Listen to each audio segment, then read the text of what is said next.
Albert Einstein once said, everybody's a genius, but if you judge a fish by its ability to climb a tree, it will live its whole life believing that it is stupid. Ladies and gentlemen of the jury, today on trial we have modern day schooling. Glad you could come. Not only does he make fish climb trees, but also makes them climb down and do a 10-mile run. Tell me, school, are you proud of the things you've done?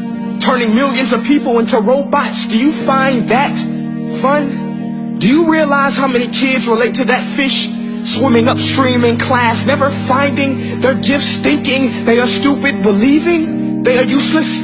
Well, the time has come, no more excuses. I call school to the stand and accuse him of killing creativity, individuality, and being intellectually abusive. He's an ancient institution that has outlived his usage.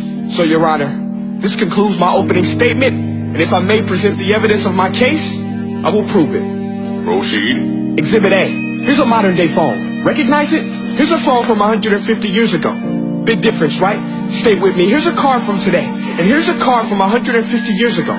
Big difference, right? Well, get this. Here's a classroom of today, and here's a class we used 150 years ago. Now ain't that a shame? In literally more than a century, nothing has changed.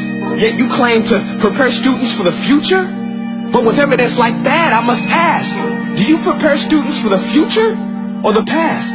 I did a background check on you and let the record show that you were made to train people to work in factories, which explains why you put students in straight rows, nice and neat, tell them sit still, raise your hand if you want to speak, give them a short break to eat, and for 8 hours a day tell them what to think.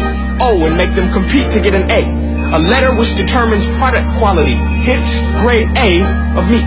I get it. Back then, times were different. We all have a past. I myself am no Gandhi. But today, we don't need to make robot zombies. The world has progressed. And now we need people who think creatively, innovatively, critically, independently, with the ability to connect. See, every scientist will tell you that no two brains are the same. And every parent with 2 or more children will confirm that claim. So please explain why you treat students like cookie cutter frames or snapback hats, giving them this one-size-fits-all crap. Watch your language. Sorry, Your Honor, but if a doctor prescribed the exact same medicine to all of his patients, the results will be tragic. So many people will get sick, yet when it comes to school, this is exactly what happens. This educational malpractice, where one teacher stands in front of 20 kids, each one having different strengths, different needs, different gifts, different dreams, and you teach the same thing the same way? That's horrific. Ladies and gentlemen, the defendant should not be acquitted. This may be one of the worst criminal offenses ever to be committed. And let's mention the way you treat your employees. Objection. Overruled. I want to hear this. It's a shame. I mean, teachers have the most important job on the planet, yet they're underpaid? No wonder so many students are short-changed. Let's be honest. Teachers should earn just as much as doctors, because a doctor can do heart surgery and save the life of a kid. But a great teacher can reach the heart of that kid and allow him to truly live. See, teachers are heroes that often get blamed, but they're not the problem. They work in a system without many options or rights. Curriculums are created by policymakers, most of which have never taught a day in their life. Just obsessed with standardized tests. They think bubbling in a multiple choice question will determine success. That's outlandish. In fact, these tests are too cruel to be used and should be abandoned, but don't take my word for it. Take Frederick J. Kelly, the man who invented standardized testing, who said, and I quote, "These tests are too cruel to be used and should be abandoned." Ladies and gentlemen of the jury, if we continue down this road, the results will be lethal. I don't have much faith in school, but I do have faith in people. And if we can customize healthcare, cars, and Facebook pages, then it is our duty to do the same for education, to upgrade and change and do away with school spirit, because that's useless. Unless we're working to bring the spirit out of each and every student, that should be our task.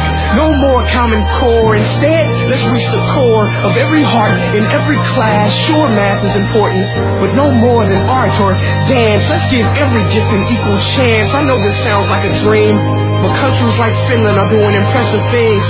They have shorter school days. Teachers make a decent wage. Homework is non-existent, and they focus on collaboration instead of competition. But here's the kicker, boys and girls. Their educational system outperforms every other country in the world. Other places like Singapore are succeeding rapidly. Schools like Montessori, programs like Khan Academy. There is no single solution, but let's get moving. Because while students may be 20% of our population, they are 100% of our future. So let's attend to their dreams, and there's no telling what we can achieve. This is a world in which I believe, a world where fish are no longer forced to climb trees. I'll rest my case.